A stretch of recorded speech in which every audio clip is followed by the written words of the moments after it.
जय सिया राम। यह विचार नहीं करऊं, हठ झूठ सने हो बढ़ाई, मानी मातु कर नात बलि, सूरत बिसरी नहीं जाए। यह सोचकर झूठा स्नेह बढ़ाकर मैं हठ नहीं करती बेटा, मैं बलैया लेती हूँ, माता का नाता मानकर मेरी सुध भूल न जाना। हे गोसाई, सब देव और पितर तुम्हारी वैसे ही रक्षा करे जैसे पल के आंखों की रक्षा करती है। तुम्हारे वनवास की अवधि 14 वर्ष जल है, प्रियजन और कुटुंबी मछली, तुम दया की खान और धर्म की धुरी को धारण करने वाले हो। ऐसा विचार कर वही उपाय करना जिसमें सबके जीते जी तुम आ मिलो। मैं बलिहारे जाती हूँ, तुम सेवकों, परिवार वालों और नगर भर को अनाथ करके सुखपूर्वक वन को जाओ। आज सबके पुण्यों का फल पूरा हो गया, कठिन काल हमारे विपरीत हो गया। इस प्रकार बहुत विलाप करके और अपने को परम अभागिनी जानकर माता श्री रामचंद्र जी के चरणों में लिपट गई। हृदय में भयानक दुख संताप छा गया। उस समय के बहुविधि विलाप का वर्णन ही नहीं किया जा सकता। श्री रामचंद्र जी ने माता को उठाकर अपने हृदय से लगा लिया और फिर कोमल वचन कहकर उन्हें समझाया। समाचार ते ही समय सुनी, सिया उठी अकुलाई, जाई जासु पद कमल जुग, बंदी बैठी सिर नाई। उसी समय यह समाचार सुनकर सीता जी अकुला उठी और सास के पास जाकर उनके दोनों चरण कमलों की वंदना कर सिर नीचा करके बैठ गई। कैसा समय आन पड़ा है अयोध्या।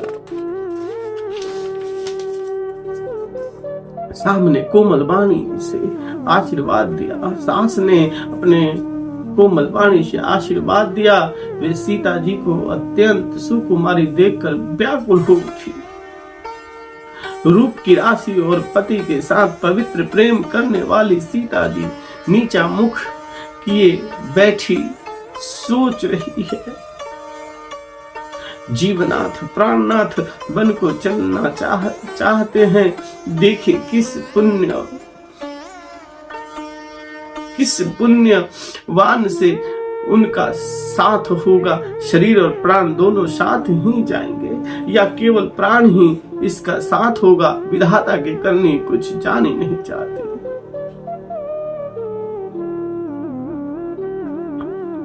सीता जी अपने सुंदर चरणों के नखों से धरती कुरेद रही है। ऐसा करते समय नुपुरों का जो मधुर शब्द हो रहा है, कभी उसका इस प्रकार वर्णन करते हैं कि मानो प्रेम के वश होकर नुपुर यह विनती कर रहे हैं कि सीता जी के चरण कभी हमारा त्याग न करें। सीता जी सुंदर नेत्रों से जल बहा रही हैं। उनकी यह दशा देखकर श्री रामचंद्र जी की माता कौशल्या जी बोली, हे तात सुनो, सीता अत्यंत ही सुकुमारी है तथा सास ससुर और कुटुंबी सभी को प्यारी है। पिता जनक भूपाल मणि, ससुर भानु कुल भानु, पति रवि कुल कौरव विपिन, विधु गुण रूप निधानु। उनके पिता जनक जी राजाओं के शिरोमणि हैं, ससुर सूर्य कुल के सूर्य हैं और पति सूर्य कुल रूपी कुमुद वन को खिलाने वाले चंद्रमा तथा गुण और रूप के भंडार हैं। फिर मैंने रूप की राशि, सुंदर गुण और शील वाली प्यारी पुत्र वधू पाई है। मैंने उन जानकी को आंखों की पुतली बनाकर उनसे प्रेम बढ़ाया है और अपने प्राण इसमें लगा रखे हैं। इन्हें कल्पाके के समान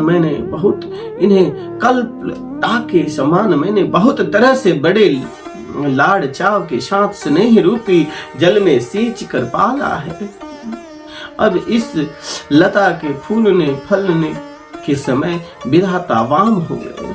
कुछ जाना नहीं जाता कि इसका क्या परिणाम होगा। सीता ने पर्यक पृष्ठ पलंग के ऊपर गोद और हिंडोले को छोड़कर कठोर पृथ्वी पर कभी पैर नहीं रखा।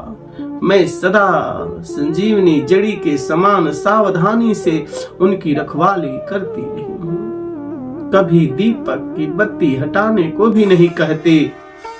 सोई सिया चलन सहित बन साथा, आयस काह होई रघुनाथा। चंद किरण रस रसिक चकोरी, रवि रुख नयन सकई किम जोरी। वही सीता अब तुम्हारे साथ वन चलना चाहती है। हे रघुनाथ, उसे क्या आज्ञा होती है? चंद्रमा की किरणों की रस अमृत चाहने वाली चकोरी सूर्य की और आंखें किस तरह मिला सकती है? हाथी, सिंह, राक्षस आदि अनेक दुष्ट जीव जंतु वन में विचरते रहते हैं। हे पुत्र, क्या विष की वाटिका में सुंदर संजीवनी बूटी शोभा पा सकती है?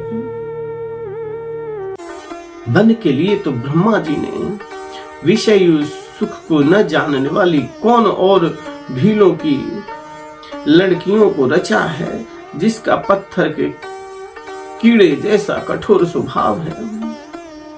उन्हें वन में कभी कलेश नहीं होता। कै तापस तिय कानन जोगु, जिन्ह तप हेतु तजा सब भोगु। अथवा तपस्वियों की स्त्रियां वन में रहने योग्य है, जिन्होंने तपस्या के लिए सब भोग तज दिए हैं। हे पुत्र, जो तस्वीर के बंदर को देखकर डर जाती है, वे सीता वन में किस तरह रह सकेंगी? सुर सर सुभग बजन बनचारी, डाबर जोग की हंस कुमारी।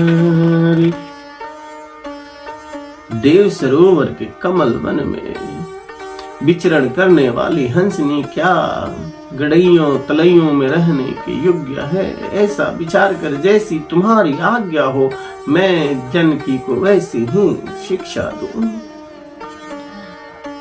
जैसी भवन रहे कह अम्बा, मोहि कह हुई बहुत लंबा। माता कहती है, यदि सीता घर में रहे तो मुझको बहुत सहारा हो जाए। श्री रामचंद्र जी ने माता की प्रिय वाणी सुनकर जो मानो शील और स्नेह रूपी अमृत से सनी हुई थी, कही प्रिय वचन विवेकमय, किन्हीं मातु परितोष, लगे प्रबोधन जान की ही प्रगट विहीन गुण दोष। विवेकमय प्रिय वचन कहकर माता को संतुष्ट किया। फिर वन के गुण दोष प्रकट करके जानकी जी को समझाने लगे। माता के सामने सीता जी से कुछ कहने में सकुचाते हैं, पर मन में यह समझ कर कि यह समय ऐसा ही है, वे बोले, हे राजकुमारी, मेरी सिखावन सुनो। मन में कुछ दूसरी तरह न समझ लेना। आपन मोर नेक जो चाहूं, बचन हमार मान गृह रहूं। जो अपना और मेरा भला चाहती हो तो मेरा वचन मानकर घर रहो। हे भामिनी, मेरी आज्ञा का पालन होगा। सास की सेवा बन पड़ेगी। घर रहने में सभी प्रकार से भलाई है। आदर पूर्वक सास ससुर के चरणों की पूजा सेवा करने से बढ़कर दूसरा कोई धर्म नहीं। जब जब माता मुझे याद करेंगी और प्रेम से व्याकुल होने के कारण उनकी बुद्धि भोली हो जाएगी, वे अपने आप को भूल जाएंगी। हे सुंदरी, तब तब तुम कोमल वाणी से पुरानी कथाएं कह कह कर उन्हें समझाना। हे सुमुखी, मुझे सैकड़ों सौगंध है। मैं यह स्वभाव से ही कहता हूँ कि मैं तुम्हें केवल माता के लिए ही घर पर रखता हूँ। दोहा। गुरु श्रुति समंत धर्म फल पाई बिनहि कलेश, अठ बस सब संकट सहे गालव नहुष नरेश। मेरी आज्ञा मानकर घर पर रहने से गुरु और वेद के द्वारा समस्त धर्म के आचरण का फल तुम्हें बिना ही कलेश के मिल जाता है, किंतु हठ के वश होकर गालव मुनि और राजा नहुष आदि सबने संकट ही सहे।